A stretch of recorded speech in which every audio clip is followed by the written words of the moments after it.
Welcome to CELT-cast, the bi-weekly podcast from the Center for Excellence in Learning and Teaching at Concordia University, Wisconsin in Ann Arbor.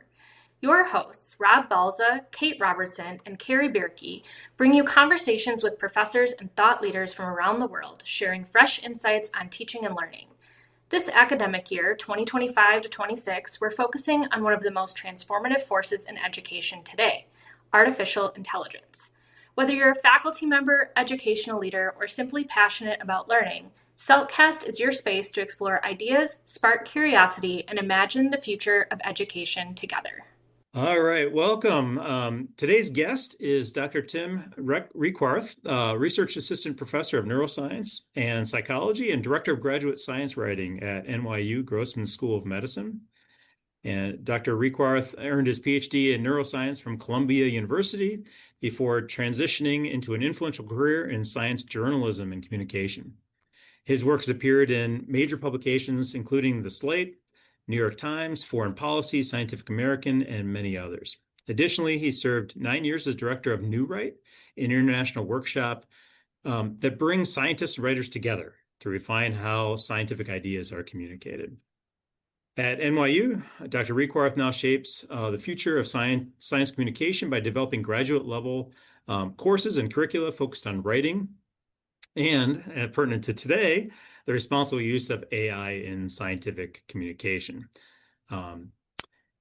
His latest article in the Transmitter we'll link to in the show notes, and that's how we got first connected with you, Tim. Welcome to the show, and I'm excited to explore how neuroscience and writing converge and how AI is reshaping the way we tell scientific stories and teach in our classrooms.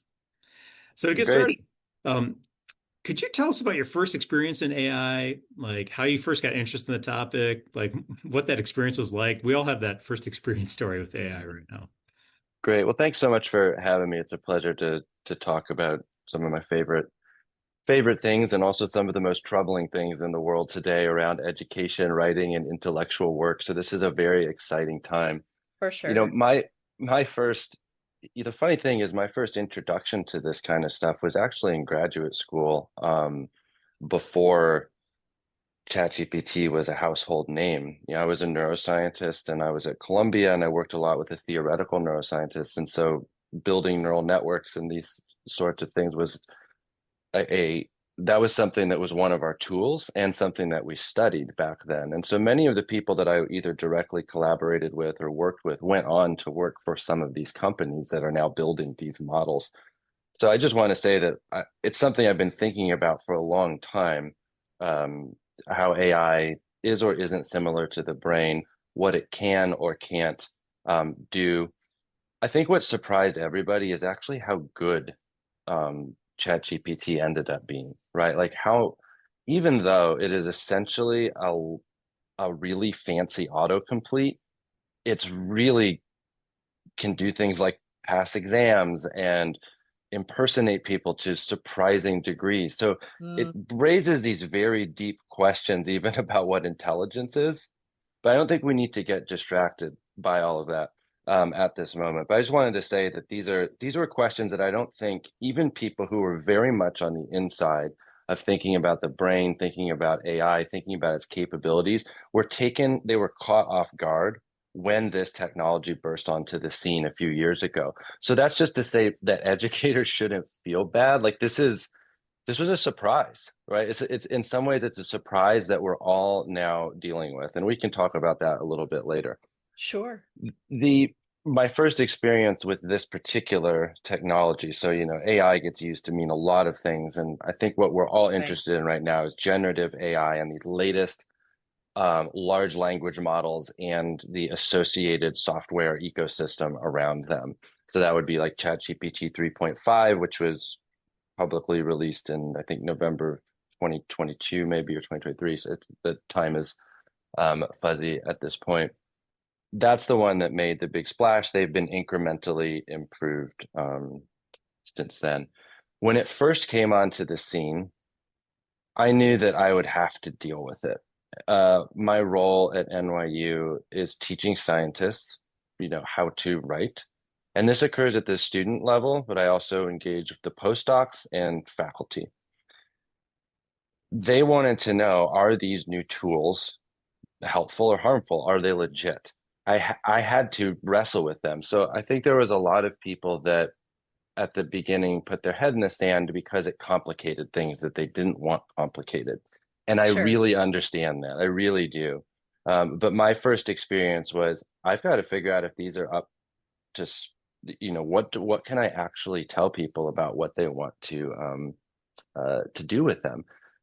And the thing that motivated me at that moment was in thinking about science as an enterprise, as sort of a human enterprise.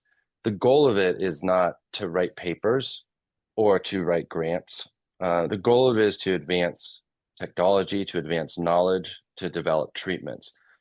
Writing in that case is in service of that larger or deeper intellectual or societal goal of science. And so Sure. so I didn't want to be too precious about the writing process, and I wanted to ask the question carefully, in what ways does writing serve that process, and what ways does it get in the way of that process? Because there are many great scientists whose ideas may not see the light of day because they're poor communicators, and that could either be due to, some natural proclivities or disparities in training or whatever it is. I thought that would be something I could figure out in a few years. It has proven to be a much knottier problem than I thought. And I just bring that up because that is the central question. I think whether we're talking about education or a seasoned writer, is how is writing, or a process that some process that AI can now do, how is that, what are the deeper goals, and how is that process serving them or working against them?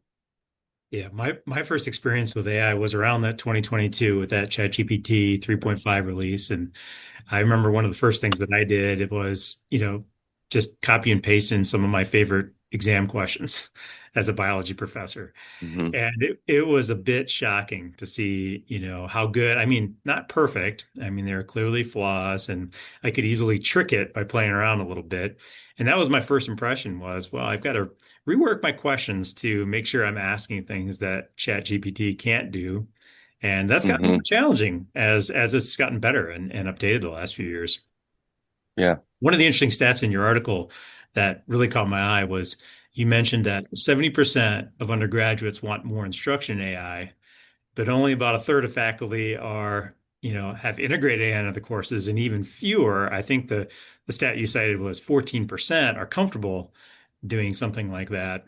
And you shared like a panic email you got from a colleague you know, um, what counts as plagiarism anymore? Like, how do we govern these kinds of things? And I've Hmm. had faculty, I know Kate said the same thing, that come in and say, all right, I'm teaching English to non-native speakers, and they're writing in Chinese and using AI to translate to English. Does that mean they're actually writing? Like, what are, what am I actually trying to do here? Yeah. And so it's forced us to ask a lot of questions. And anyway, I'm curious why you think professors have been so slow, to develop to incorporate AI into their classes to respond to that student demand. Yeah. I mean, I think first of all that, we just have to take a moment that professors as a class of people did not design this technology. It was put out into the world. It's immensely disruptive of educational systems that have been in place for decades. And it's unreasonable to expect faculty to adapt to this in a couple of years, even, right? So I think that's the first thing. I think I want to just assuage faculty guilt, right? Of saying like, man, I should really have figured this out by now. This is a real curveball that nobody asked for, and that there's a lot of stuff we don't have control over, right? We don't have control over students being able to access it, for example. One could have imagined a world in which this technology was rolled out, and it was rolled out in a way where it was made available to people building educational technology and then released to students in such a way that it was only able to be used in constructive ways. In that sense, it could be a very powerful learning tool because AI does have, I think, some very powerful learning, uh, some promise. But the way that it was rolled out instead is unfettered access to the full range of power to anybody with an internet connection. And that makes it that gives you two problems, right? One problem is you, at the same time, you have to figure out what are some good uses of this technology that can help our students. And then the second question, which is frankly much harder, is how do we prevent them from using it in harmful ways that's harmful? Right. And because of this, and I just want to acknowledge, because of this, it's not like faculty's wrestling with, well, how can we make this work for our students? What advice can we give them to use it in ways that are going to build their intellect? They're working in an environment where it's a free for all, and so that just makes it a much more complicated. That makes it a much more complicated question. So I just wanted to start with, I think it's fine to be caught off guard, and I don't think that anybody magically has like the right answer to this, because I think the questions that AI raises about what you're teaching, why you're teaching it, what students want to get out of an education, what an education is for, those are, it really does strike at the core of some of the things that higher education is doing. And I think it's prompting some, maybe the initial reaction was detect and punish.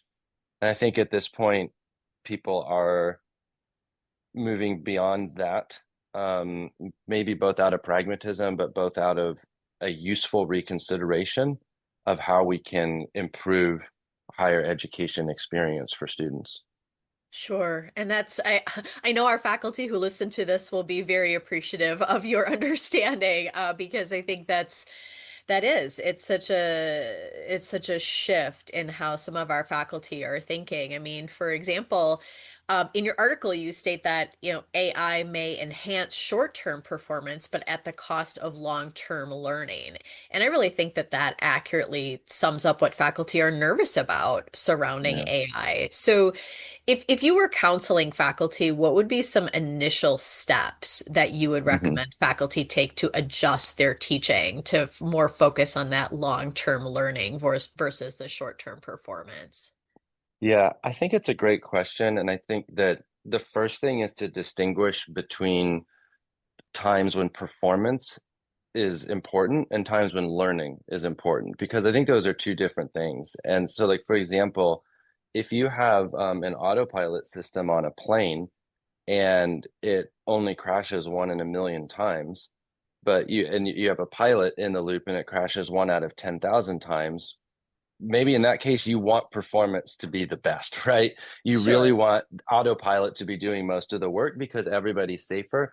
And if the pilot's skills atrophy, if they don't learn as much, maybe who cares, right? So, but we're in an educational context, and I would argue that most of the time the performance is not really that's not really the product of education, right? Those are the outputs, like the writing of the papers, the doing this problem sets, all of those sorts of things. Those are the outputs, but the product is actually the student experience of those things, right? Uh, There's no, what is the point of a research paper? Nobody reads it, right? The point of a research paper is not that it's going to be published and change the world, right? That's not the point of the vast majority of student research papers. So the point of them is what the student is doing during that time, what they're doing with their mind, right? What that process is. So I think that the question for teachers, right, for professors, is to think about what are the underlying like core, either cognitive or social or whatever skills you want students to be building, and figure out how to teach those and assess those, and because they are now unbundled, right? We used to have those things all be within the paper, right? A paper, say, I'm just using a paper as an example because it's common, right? But a paper, it was never like 100% a great, it had its flaws, right? We all know that, but it did ensure, there was a relative relationship between effort and, you know, um, it reflected the effort the student had put into it, right? That's no longer potentially true. It ensured that someone could learn to logically organize their thoughts, find the right sources, do this. That's no longer true, right? So know that now, given that those things aren't true, what about the effort was valuable? What about organizing your thoughts on a page was valuable to a student? And how can we reimagine what students are doing so that they're learning those things, but it doesn't require a research paper? I sure. think that's a hard question. But I think that's kind of where we're at. That's a great segue into my next thought is, about kind of directions for student writing, policies governing student writing. I've seen faculty, and here at Concordia University, we have faculty that adopt restrictive policies, basically banning the use of AI. Others that, have adopted very permissive policies, like just cite how you used it, but go nuts. And others that have what I would describe as kind of a mixed use policy, like it's okay to use in certain ways. And I got the sense from reading your article, you're kind of a mixed use kind of guy. Yeah. Can you give us some idea of what restrictions you would put on the use of AI if you were teaching some writing, particularly to undergraduate students? Yeah. So, I mean, it's a great question. I think that was, as educators, and this is something I talked to with my, colleagues at NYU as well. Having those are three ranges, right? You say, don't use AI, use it as much as you want, or have some sort of mixed use with structured guidance. And I have done that latter one, as you say. I am less convinced of its long-term feasibility, but I think for the meantime, before we get to those deeper questions, let me just talk concretely about what I do. So I do teach, I should just say I mostly teach graduate students that are motivated, and that's already a self-selected cohort for many reasons. So I just want to be very clear that, what has been successful for me in this context may not be successful for all contexts. I think that students, there's going to be some students that are going to maybe view education in an extremely transactional way, and they're going Yes. to do whatever they can to cut the cord, right? And so that is a bigger social issue that we can talk about, but like, I'm not sure if there's much you can do for that group. There's probably going to be some students that if you tell them not to use AI, they're not going to use it, and they'll just they'll follow the rules, right?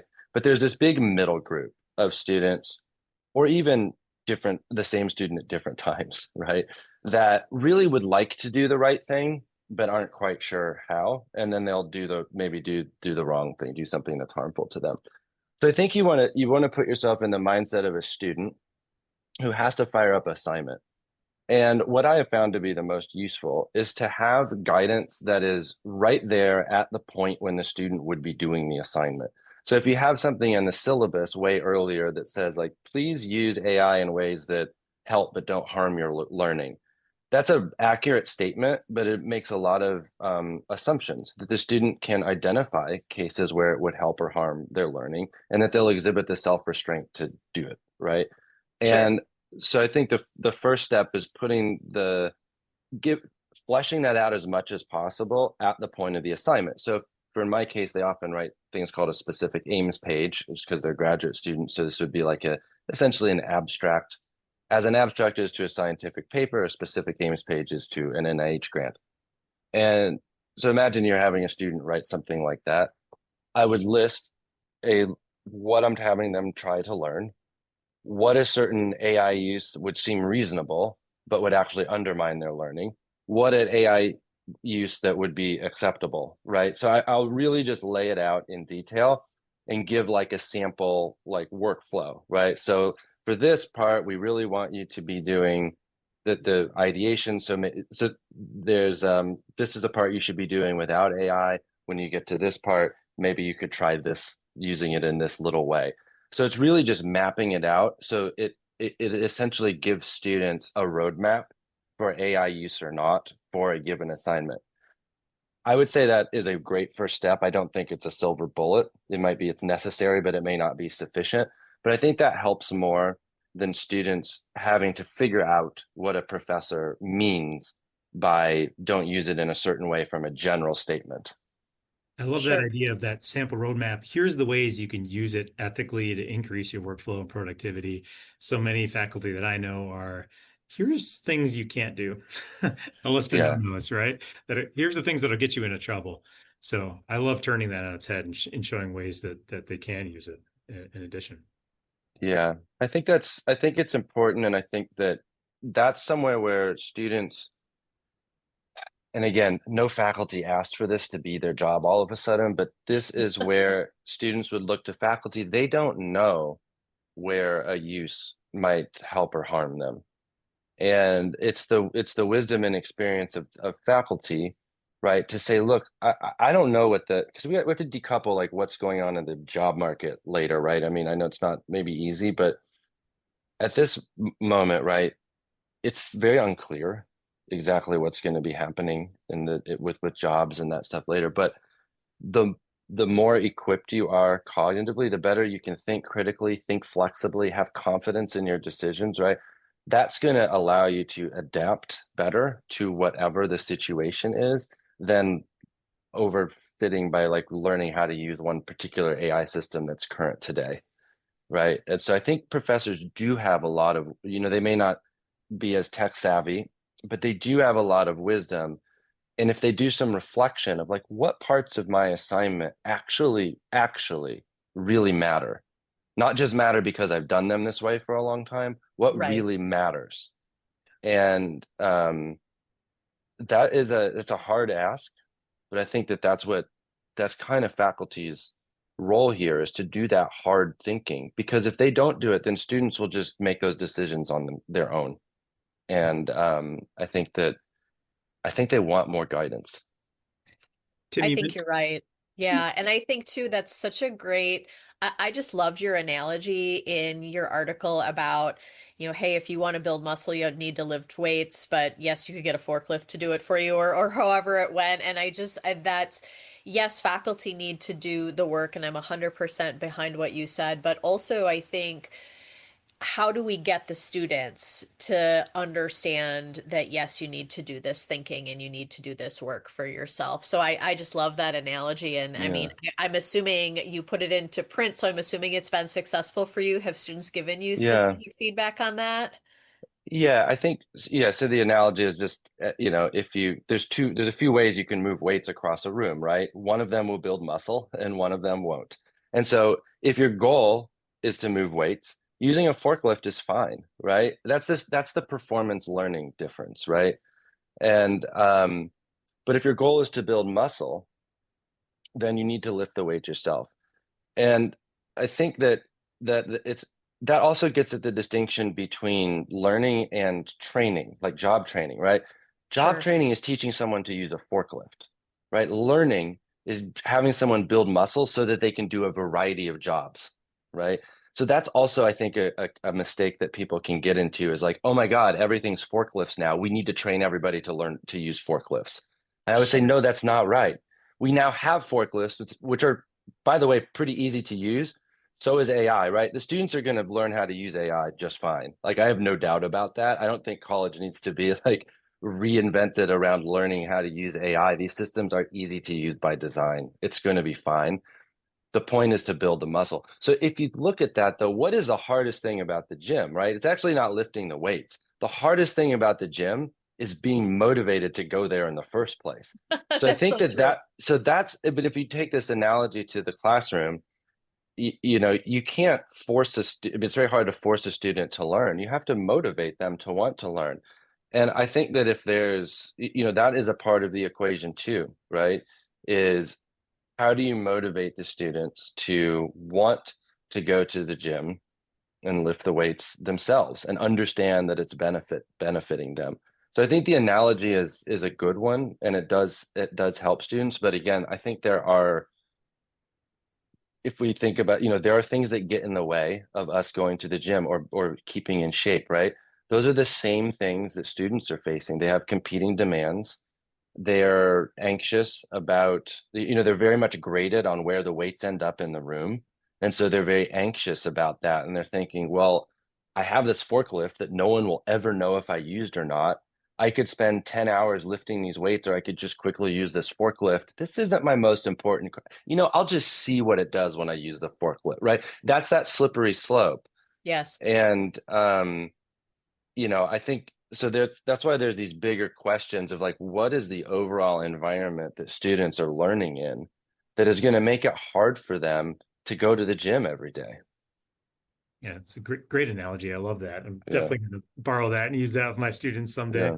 yeah, We had a previous guest that was, waxing poetic about how AI is going to really change what we need to do as faculty in terms of the skills we need to teach, but also it's going to impact universities like Concordia and NYU in terms of what majors and programs students are going into. And again, I think you mentioned this earlier, it's impossible to predict like exactly how this is going to play out, but I'm curious, your thoughts on that. Like, where do we see student interest migrating? Like, what kind of skills should faculty retool and start to teach their students, or maybe what's less important moving forward? Yeah. I mean, that's a great question. I really try to stay out of the prediction game because I think it's a fool's game. And um like who would have known 4 years ago that computer science or software, would be a very hard place to get an entry level job right now. So I was talking to some colleagues in the computer science program, and they were having their own freak out of like, well, how do we know if the students are writing their own code? There's all of these ways, AI can do code. They're all going to be, everybody uses AI for coding now. And, my answer was, what are they trying to learn when they code? Like, what are you trying to teach them? What Sure. matters when they code? Because AI is quite good at coding, but I mean, it's not perfect, but it's quite good. So what are you trying, like, what does it matter that they do it from scratch or how, just getting people to think, and I don't know the answer to that because I don't teach computer science, right? So I don't think it means like, oh, well, nobody should do coding anymore, right? Because I remember when I learned to code in graduate school, I'm certainly not a great coder by any stretch of the imagination, but it was a very empowering experience because I was able to start to understand a little bit more deeply how computers operated, understand that I could make them do things that they didn't do out of the box, and also understand that a lot of the ways that my experience on a computer unfolded was shaped by decisions that programmers had made that I had no idea about. And so I learned a lot from coding, even though it's like nothing I really use that regularly anymore. But Sure. if I use some AI to code something, I know how to check it to make sure it's working, how to like there's various things that I learned from having had that experience that makes me able to use it for that. Um, so again, I think like a wholesale shift of wow, we should not do computer science majors anymore. We should all do, AI majors. That feels like maybe an overcorrection. Um, I think there's in the medium term, you know, the I think really thinking again about what is the core kind of experiential learning that you're going to be able to offer students, right? And maybe the AI stuff comes in a little bit later, when they're like in their in the later years of their undergraduate career, but it's thinking about what they're doing in the classroom, right? And I think that is less, it's less important like what the exact major is. I think it will become less important if I had to make any prediction of like what the exact major is, and more important, what it is preparing students to, how it's preparing them to think, how people are engaging students in the classroom in a way that they can't offload all of this stuff to AI, so they come out of college dependent on AI and unable to adapt to whatever the workforce throws at them. Those are ultimately going to be the better prepared and more thriving students. Yeah, my brother Sure. works for this tech company called Salesforce, Yeah. and we're just having a conversation about this over the weekend. And in his job, it used to be a lot of coding, a lot of graphic design, and it's shifted more towards like project management. And what he says is he's using his kind of liberal arts background more than he used to, and less of those tech skills. So maybe the pendulum, I feel like liberal arts has kind of taken a beating over the last decade or Yeah. two, and it'd be interesting to see if the pendulum swings back their direction a little bit. Yeah, I think that's true. And I think that again, thinking about the kind of course, these, especially at the undergraduate level, it's not about information transfer as much as it is building core human to human relationship skills, organizational skills, time management skills. It's identity formation. It's a lot of these other things that happen in that very charged and intense young adulthood. and capitalizing on those to create like well-balanced, critically thinking, moral humans. Like going back to the root of what higher education is for, those are the students that are going to thrive, right? It's not about showing them the latest tips and tricks with whatever AI tool everybody's using. That's job training. They'll learn that when they need to. Sure. Tim Requarth, thank you so much Yeah. for your time today. It's been a pleasure to get to know you and talk AI and the future of higher ed. And encourage our audience to check out his recent article in the Transmitter. And knowing you and how productive you've been in the past, I'm sure there'll be more articles coming from you in the near future. Yes. All right. Definitely. I'll send them your way. Thank you so much. It was a pleasure to be here. Sounds good. Thanks. Thanks, Tim. Alrighty. Thank you for listening to CELT-cast, brought to you by the Center for Excellence in Learning and Teaching at Concordia University, Wisconsin in Ann Arbor. We hope today's conversation gave you something valuable to take away, whether a new idea to apply in your teaching practice or simply a perspective to consider further. Be sure to subscribe so you never miss an episode. You can find us on Amazon Music, Apple Podcasts, Spotify, and YouTube. Production for this episode was done by Ashley Curtin. Until next time, thank you for joining us and keep teaching faithfully.